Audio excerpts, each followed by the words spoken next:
हाल है? जी अभी सर। शायद भाई जो है वो तो यही आज हमारा लाइव था कि कुछ हम्म, कंट्रोवर्शियल मेरे साथ स्टेटमेंट जारी होते रहे हैं गुलाम हैदर की जानब से। जैसा कि आप जी जानते हैं कि एपी सिंह साहब ने एक दफा बयान दिया इंडिपेंडेंस जी डे पे कि पाकिस्तान मुर्दाबाद। अच्छा, इस सारी चीज का केस से तो कोई ताल्लुक नहीं है, इस स्टेटमेंट का कोई ताल्लुक नहीं है। फिर ये कहना कि पाकिस्तान में दहशतगर्द जो है वो पैदा होते हैं और एक वो दहशतगर्द बनाने की एक फैक्ट्री है। अब इस चीज का सीमा हैदर केस से तो कोई ताल्लुक नहीं है, सीमा हैदर से इस चीज का ओपिनियन लेना। ना ही वो कोई फॉरेन एक्सपर्ट है, या तो ये कहे ना कि यहाँ से वो कोई फॉरेन फैक्ट्री रह चुकी है जिसपे वो एक नया एनालिसिस दे रही है। जहाँ तक मेरी सेंस काम करती है, इसमें उनका ऑब्जेक्ट यही था कि वो जी बैकडोर जो है वो एक कंट्रोवर्सी क्रिएट की जाए जिससे रिएक्शन आए पाकिस्तान से, और जी उस रिएक्शन को यूज करके उस पर फिर लीगल गेम जो है वो खेली जाए। तो जी मेरी मेरी एक ऑब्जर्वेशन ये है कि मैं गलत भी हो सकता हूँ कि इस तरह की बातें जब उन्होंने की कि जैसा कि उन्होंने कहा कि गुलाम हैदर के बच्चे तो उसे पहचानेंगे नहीं, तो हम्म उसने उन्होंने कहा कि मेरे बच्चे ही आपसे इंतकाम लेंगे। फिर उन्होंने कहा कि ये तो पूरी की पूरी फैमिली क्रिमिनल है, चोर है। सचिन मीना जो है उनके बारे में किसी हम्म, ने बताया।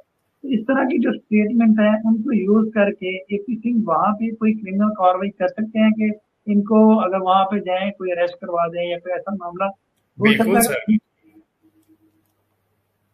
जी हो सकता हो सकता हो है सकता है। इसमें भी इनके पास फिर क्या रेमेडी है, ये अपने आप को इस चीज से कैसे सेव कर सकते हैं जी?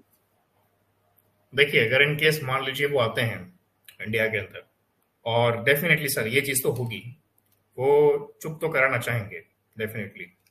और लीगल प्रोसीडिंग्स भी होगी, पुलिस के पास पावर होती है, एक पब्लिक प्लेस डिस्टर्ब के लिए 24 घंटे वो रख सकते हैं।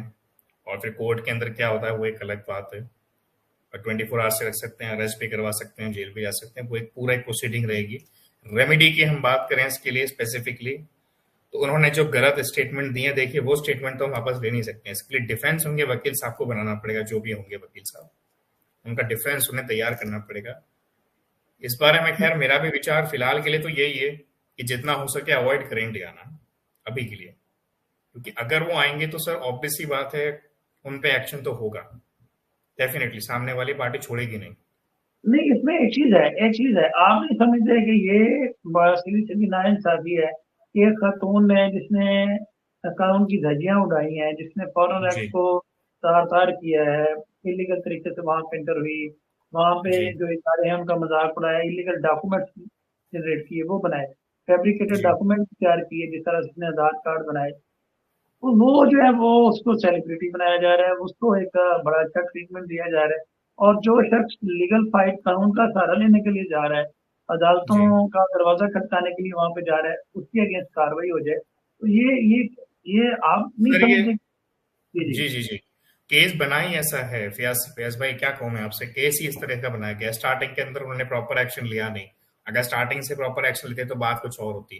खैर छोड़िए, जो हो गया जो बीत गया उसके लिए हम कुमार साहब, सर एक मेरा सवाल है सर। कुमार साहब, मेरे ख्याल जी में पहले भी आपने बजाय जवाब दिए होंगे इस तरह के। मैं ये अर्ज कर जी रहा हूँ कि जैसे उसने धर्म, इंडिया की सरजमीन पे धर्म कबूल नहीं किया, यानी कि जी हिंदू धर्म नहीं में नहीं है। उसका खुद का क्लेम है, हजारों वीडियोस है जिसमें करिए कि उसने नेपाल में किया। निकाह का भी जो जी उसका दावा है वो नेपाल का है, तलाक का जी जो दावा है वो पाकिस्तान का है। तो जी इंडिया का कानून उसको किस तरह प्रोटेक्ट कर सकता है मजीद? देखिए, इंडिया का कानून अगर आप देखें स्पेसिफिकली इस पॉइंट के ऊपर, तो मेरे हिसाब से इंडिया कानून का कोई रेलेवेंस नहीं है। बट मैं दो बात कहना चाहूंगा। जैसे कि फयाज साहब कह रहे हैं कि जब वो आएंगे इंडिया तो डेफिनेटली उन पे इस चीज का प्रोसिक्यूशन हो सकता है स्पेसिफिकली। और prosecution in the sense, definitely sir उन्होंने जो डेफेमेटरी स्टेटमेंट्स दिए हैं उसको एक क्रिमिनल केस बनाया जाएगा डेफेमेशन को, समझ रहे हैं? मेरे कहने का ये मतलब नहीं है कि कोई भी किसी को कैसे घुमा देगा। जब वन साइडेड केस होता है ना सर, तो आप उसको कोई भी डायरेक्शन दे सकते हैं। मेरे कहने का मतलब ये था। और कई लोग ऐसा बोलते हैं कि इंडिया के सिटीजन होना जरूरी है सिविल मैटर कन्वर्ट करने के लिए। तो फयाज साहब आप ये बात बहुत अच्छे से समझते हैं कि जब वन साइडेड मैटर हो तो किसी भी तरह से चेंज हो सकता है, उसके सामने कोई प्रोसिक्यूशन नहीं है, आर्ग्यूमेंट कौन करेगा? तो आपके हाथ में है, आप जैसे भी उसको चेंज करना चाहें।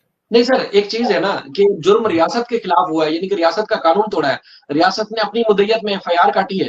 तो जी जरूरी तो नहीं है कि गुलाम हैदर वहां खड़े हों, रियासत भी तो प्रोसिक्यूट कर सकती है, आर्गूमेंट कर सकती है, इस रियासत केस को बिल्कुल फाइल कर कर सकती सकती है। यानी कि है। उन्होंने अगर मुद्दा दिया। एफआईआर पे अगर आर्गूमेंट नहीं करती तो इसका मतलब ये है कि रियासत ने झूठा केस बनाया। या तो रियासत को ये मानना पड़ेगा।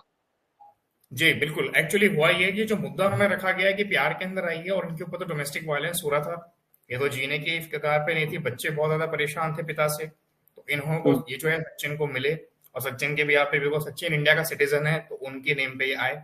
हालांकि एक जगह उन्होंने क्लियरली बोला है कि हम जानते ही नहीं है सचिन को, उनके ऑफिशियल स्टेटमेंट में।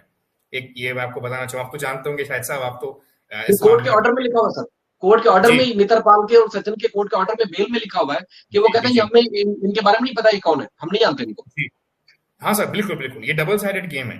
तो डेफिनेटली सर, इस मामले में अगर देखा जाए तो गवर्नमेंट या फिर कह लीजिए जो लॉ एंड ऑर्डर है, देखिए धज्जियां तो इस बात की उड़ी है, तो फयाज साहब ने बिल्कुल सही बात कही है। बट अल्टीमेटली उसके पीछे एक ही पॉइंट है कि जिस पॉइंट्स को, क्योंकि सिविल केस जो बनाया गया, मेरे कहने का मतलब ये है कि आपके पास जो कि 1% था, 1 पार्टी थी, तो आपने उसको जिस डायरेक्शन में ले जाना चाह रहे थे उस डायरेक्शन में वो सक्सेसफुली ले गए। सामने कोई बोलने वाला नहीं रहा, क्योंकि यहाँ पे बच्चों के मामला आ गया, क्योंकि यहाँ पे प्यार में आने का मामला आ गया, उस स्पेसिफिक पॉइंट पे लेके ये काम हुआ है। शायद साहब, आई थिंक आपको आंसर मिला है।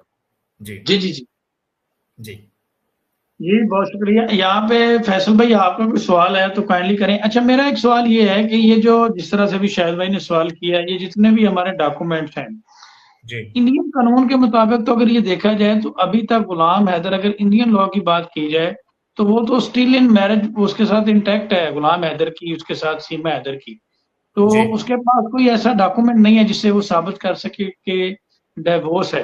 तो इसमें फिर सीमा हैदर क्या इंडियन कानून के मुताबिक अपने हस्बैंड के अगेंस्ट किस कैपेसिटी में कोई कार्रवाई करेगी, डेफामेशन के हवाले से या इस तरह की? क्या कोई सचिन तो कर सकता है क्योंकि वो एक उसके लिए स्ट्रेंजर है या अननोन पर्सन है। सीमा हैदर तो लीगली फिर उसके साथ अभी तक रिलेशन है इंडियन कानून के मुताबिक, ये खत्म हो चुका है। आप क्या समझते हैं? देखिए, इंडियन कानून के हिसाब से अगर अपन देखें स्पेसिफिकली इस केस में, तो डेफिनेटली जो सीमा हैदर के हस्बैंड है उन्हें 100% कंसिडर किया जाएगा गुलाम हैदर साहब को, ना कि मीना साहब को। क्लियरली बताता हूँ।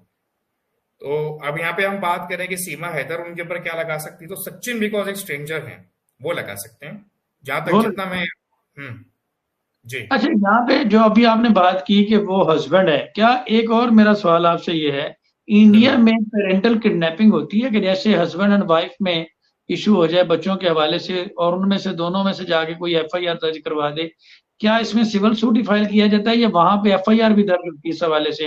क्या देखिए गुलाम देखिए जी जी मैं बताता हूँ। इंडिया के अंदर सबसे पहली बात तो ये मुद्दा डिवोर्स के टाइम पे 90% ऑफ द टाइम खुलता है। और एक वर्ड फयाज भाई आपने यूज किया, पेरेंटल किडनैपिंग, बिल्कुल ये चीज होती है और ये भी पूरी तरह की सिविल प्रोसीडिंग्स में ही चलती है। अगर मैं आपको एक लाइन आंसर दूं आपका, तो as per the Indian law. तो जी सर एक चीज और तो बताएं कि जैसे खातून, जैसे औरत ने खुला ले ली, यानी कि डिवोर्स ले ली खुद से, मर्द ने नहीं दी, तो बच्चे किसकी प्रॉपर्टी होते हैं इंडिया में? बाप की या माँ की या दोनों की प्रॉपर्टी रहेंगे, यानी कि गार्डियनशिप किसके पास रहेगी?